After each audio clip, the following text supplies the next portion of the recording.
اخواتي الطرش، الحمد والشكر لله انا بقيت احسن بكتير، بس في كام حاجه حصلت معايا عايز احكيها لكم، او بمعنى اصح اصورها لكم. انا من حته شعبيه عادي ووقعت في شارع اسمه ترسا، فلما وقعت كان الوقت متاخر، خدوني وجريوا بيا على مستشفى اسمها ام المصريين، وربنا ما يوريك مستشفى ام المصريين دي. شوفوا اللي حصل.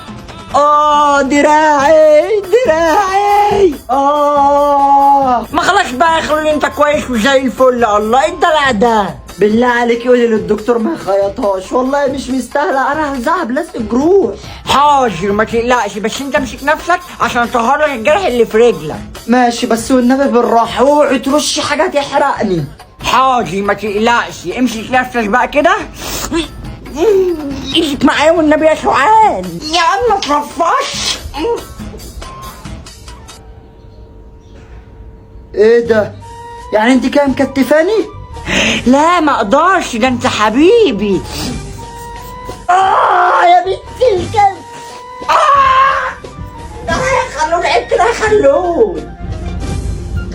السلام عليكم.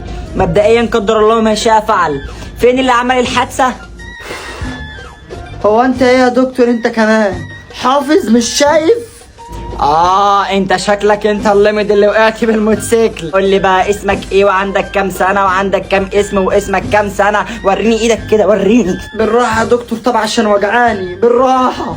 ما تقلقش، حطها بس على الجهاز عشان نعرف نقرا الاشاعه. ها ثبتها كده.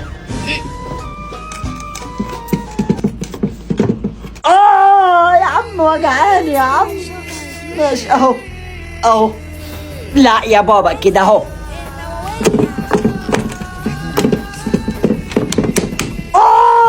يا ابن الشاورما، شكلك كان نفسك في شاورما. استحمل بقى خلينا نخلص.